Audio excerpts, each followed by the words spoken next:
Hello, आज हम लोग इम्यूनिटी चैप्टर पढ़ेंगे। इम्यूनिटी चैप्टर में हमने पहला पार्ट पढ़ चुका है, उसी का लास्ट पार्ट है ये malfunction of immunity system. Malfunction कहने का मतलब है इम्यून सिस्टम में कभी भी अगर गड़बड़ी आएगी और अगर वो अपना कार्य सही से नहीं कर सकेगा तो उसे हम लोग मैल फंक्शन कहते हैं। आपके बुक में हिंदी में लिखा हुआ देखिएगा, प्रतिरक्षा तंत्र का युतिक्रम। युतिक्रम करने का मतलब है उसे उसके काम में बाधा उत्पन्न होना। तो जब भी हमारे शरीर में इम्यूनिटी सिस्टम अगर सही से काम ना करे तो हमारे शरीर में रोग उत्पन्न हो जाते हैं।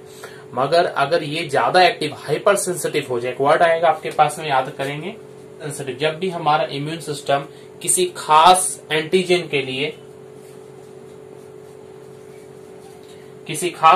के लिए हाइपर सेंसिटिव हो जाए, तब क्या होता है, हमारे शरीर में इम्यूनिटी की क्रियाएं जो है वो बहुत तेजी से और असाधारण रूप से बहुत बड़े पैमाने पर इम्यूनिटी हमारे शरीर में होने लगती है, जिसकी वजह से क्या होते हैं, शरीर में कहीं कहीं पर रैशेस आ जाएंगे, कहीं दाने हो जाएंगे। तो इसे हम लोग कहते हैं hyper sensitive immune system. Hyper sensitive immune system को साधारण भाषा में हम लोग कह सकते हैं एलर्जी होना। एंटीजन के कारण होता है, उसको एलर्जन कहते हैं। एंटीजन तो हम जानते हैं, बाहर से कोई भी चीज आए उसे हम एंटीजन कहते हैं, जिसकी वजह से हमारा इम्यून सिस्टम एक्टिव होता है। अगर बाहर से कोई एंटीजन आ रहा है जिसकी वजह से हमारा इम्यून सिस्टम ज्यादा ही एक्टिव हो जाए, बहुत ज्यादा अपनी काम करने की क्षमता से और अधिक एक्टिव हो जाए, तो उसे हम लोग कहेंगे हाइपर सेंसिटिव हो जाना। और हाइपर सेंसिटिव इम्यून सिस्टम को हम लोग नाम देते हैं एलर्जी। एलर्जी का नाम हम लोग बहुत परिचित है एलर्जी से।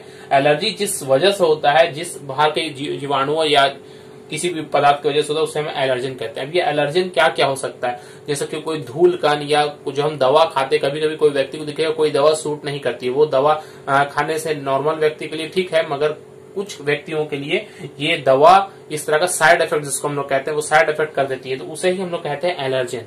बाहर का कोई भी पदार्थ जिससे हमारा इम्यून सिस्टम एलर्जी उत्पन्न करे, उसे हम लोग क्या कहेंगे, एलर्जन कहेंगे। इसके अलावा कुछ कॉस्मेटिक्स भी होती हैं। कॉस्मेटिक्स जैसे कि कोई क्रीम वगैरह, जिसका इस्तेमाल करने से भी कुछ लोगों के लिए नॉर्मल है, मगर कुछ लोगों को वो एलर्जी उत्पन्न करती।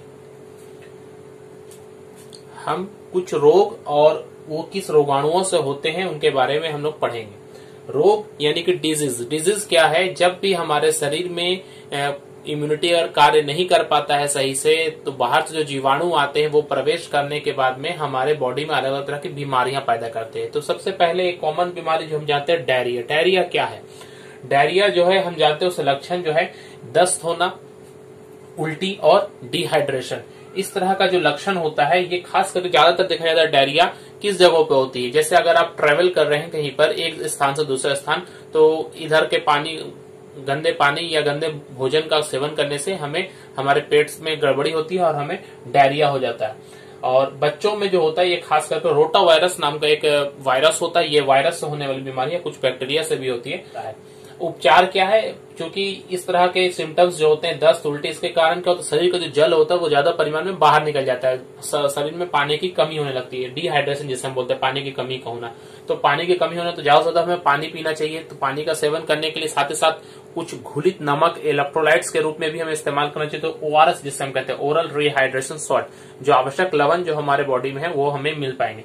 और फ्रूट जूसेस, इस तरह के जो भी लिक्विड मटेरियल्स है वो हमें सेवन करना चाहिए। मलेरिया ये बीमारी जो है हम बहुत इससे परिचित है, या हमारे इंडिया में बहुत ज्यादा होता है। ये असल में मच्छरों से फैलने वाला रोग है। इसकी जो जीवाणु है उसका नाम है प्लाज्मोडियम वाइवेक्स। ये प्लाज्मोडियम वाइवेक्स क्या है, ये एक तरह का परजीवी प्राणी, बैक्टीरिया भी नहीं है, वायरस भी नहीं, ये एक परजीवी पैरासाइट है जो मच्छरों में पाया जाता है। मादा एनाफिलिस जो है, फीमेल एनाफिलिस मच्छर, वो इस तरह के प्लाज्मोडियम वायरस जो है, जीवाणु जो है, इसको अपने अंदर में ग्रहण करती है और एक व्यक्ति से दूसरे व्यक्ति तक पहुंचाती है। मान लेते कोई एक व्यक्ति बीमार है मलेरिया बुखार से, वहां उसको जब मच्छर कोई काटेगा तो उसके रक्त से मच्छर उसके रक्त से वो प्लाज्मोडियम वायरस को ग्रहण करके दूसरे व्यक्ति को जब काटेगा तो उसके शरीर में वो पहुंचा देता है। तो ये बीमारी जो है मलेरिया प्लाज्मोडियम वायरस से होती है। इसके अलावा और भी फैल्सिपेरम नाम का भी एक जीवाणु है। इसके लक्षण क्या है, कंपन के साथ बुखार आना, बहुत ठंडी लगेगी और बहुत ज्यादा बुखार आएगा, और शरीर में जो आरबीसी हम लोग ब्लड में होता है, रेड ब्लड सेल्स, उसकी कमी होने लगती है, जिसकी वजह से हमें क्या होता है, एनीमिया रोग हो जाता है।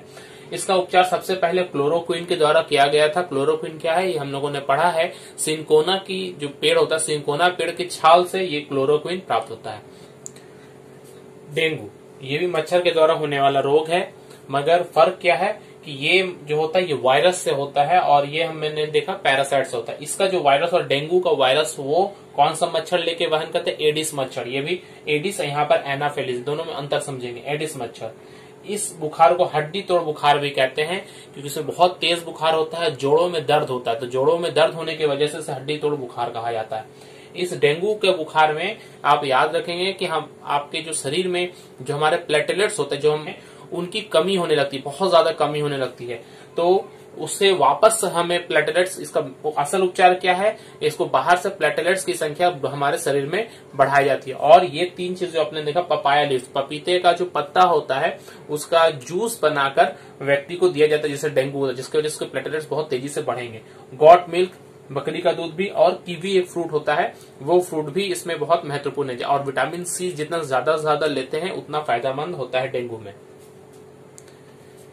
न्यूमोनिया, न्यूमोनिया बोल रहे हैं मगर सामने पी लिखा हुआ, याद रखेंगे, साइलेंट होता है न्यूमोनिया।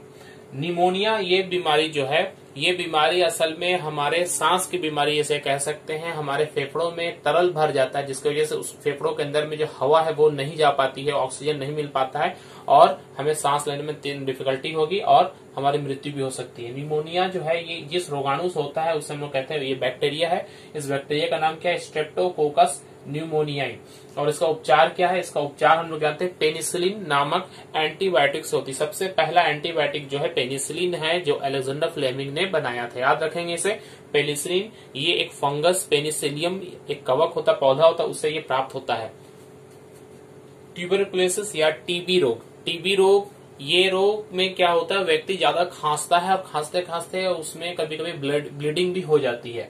इसके अलावा उसे भूख नहीं लगती है, उसका वजन कम होने लगता है और धीरे धीरे वो कमजोर हो जाता है और अगर इसका इलाज नहीं किया जाए तो व्यक्ति की मृत्यु भी हो सकती है। ये जो टीबी बीमारी है ये एक बैक्टीरिया से होने वाली बीमारी है। इसके बैक्टीरिया का नाम है माइकोबैक्टीरियम ट्यूबरकुलोसिस। और इसके उपचार क्या है? इसके लिए चूंकि बैक्टीरिया तो एंटीबायोटिक्स दिया जाता है, मगर इसका खास बात है कि टीबी बीमारी जो है इसके लिए एंटीबायोटिक्स जो वो एक लंबे समय तक हमें लेना पड़ता है। एक उसका कोर्स होता है 6 मंथ से लेकर 1.5 साल या 2 साल तक का कोर्स होता है, बिना एक दिन भी एब्सेंट किए हुए। किसी भी दिन छोड़ना नहीं है, हर दिन इस दवा को लेना पड़ेगा, तभी जाकर इस टीबी बीमारी से हम लोग रक्षा पा सकेंगे। जॉन्डिस, जॉन्डिस को हम लोग पीलिया रोग भी कहते हैं क्योंकि इस रोग में हमारा पूरा शरीर पीला पड़ने लगता है और मूत्र भी गाढ़े पीले रंग का होता है। इस रोग में हमारे शरीर में जो बिलिरुबिन होता है जिसके वजह से ये पीलापन आता है, बिलिरुबिन जो लीवर में बनता है, ये बिलिरुबिन की मात्रा हमारे रक्त में बढ़ने लगती है। इसके रोगाणु को क्या कहते हैं? ये एक वायरस है, हेपेटाइटिस ए और हेपेटाइटिस बी। आप लोगों ने सुना होगा हेपेटाइटिस ए और बी का हमें वैक्सीन लगाया जाता ताकि ये बीमारी ना हो, इसलिए इसका उपचार कोई दवा नहीं लिखा, वैक्सीन लिखा गया हेपेटाइटिस ए और बी का। लक्षण क्या है? लीवर बढ़ जाता है, इसलिए बिलिरुबिन की मात्रा बढ़ जाती है। एड्स, एड्स का फुल फॉर्म है एक्वायर्ड इम्यूनोडिफिशियेंसी सिंड्रोम। ये एड्स बीमारी असल में क्या है? ये एक ऐसी बीमारी है जो हमारे शरीर में जो इम्यूनिटी प्रतिरक्षा तंत्र है उसके एकदम खत्म कर देती है और हमारा शरीर जो है छोटी सी बीमारी को भी सहन नहीं कर पाता। ये एड्स हमारे इम्यूनिटी को खत्म करती है। ये जिस वायरस से होता है उसे हम लोग कहते हैं HIV virus, human immuno deficiency virus. HIV virus की वजह से ही एड्स का रोग होता है।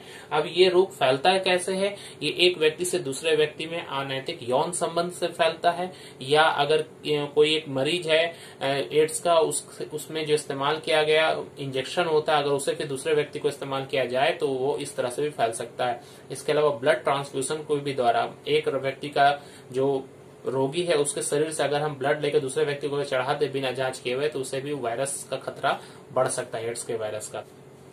जितने भी ज्यादा रोग होते हैं सबका माध्यम मैक्सिमम केस में जल होता है। प्रदूषित जल के सेवन करने से, उसे पीने से या उसके द्वारा खाना बनाने से हमें अनेक तरह की बीमारियां हो सकती है, जैसे कि डायरिया जो है ये भी जल से होने वाली बीमारी। इस तरह का जल, प्रदूषित जल का अगर हम सेवन करते हैं तो हमें बीमारी हो सकती है। डेंगू बीमारी भी जो है वो जल से तो होती नहीं, लेकिन जल के जमे होने से उसमें मच्छर उत्पन्न होंगे और वो मच्छरों के द्वारा हमें डेंगू और मलेरिया की बीमारी हो सकती है। तो इसलिए देखेंगे जितने भी बीमारी है उसका मुख्य कारण है प्रदूषित जल। तो प्रदूषित जल को अगर हम लोग कंट्रोल कर पाए तो हम अनेक से अनेक बीमारियों को बचा पाएंगे। तो प्रदूषित जल जो है उसको सही करना, उसके हाइजीन में रखने के लिए एक संस्था WHO ने एक प्रोग्राम बनाया है। वो प्रोग्राम का नाम है वाटर सैनिटेशन एंड हाइजीन, जिसे वॉश कहते हैं। एग्जाम में आपका फुल फॉर्म आ सकता है। वॉश का क्या है? वॉश का मतलब यहाँ पर धोना नहीं, वॉश कैपिटल लेटर में सबका दिया हुआ है। वाटर सैनिटेशन एंड हाइजीन, इसे ऐसे याद आप लोग कर लेंगे।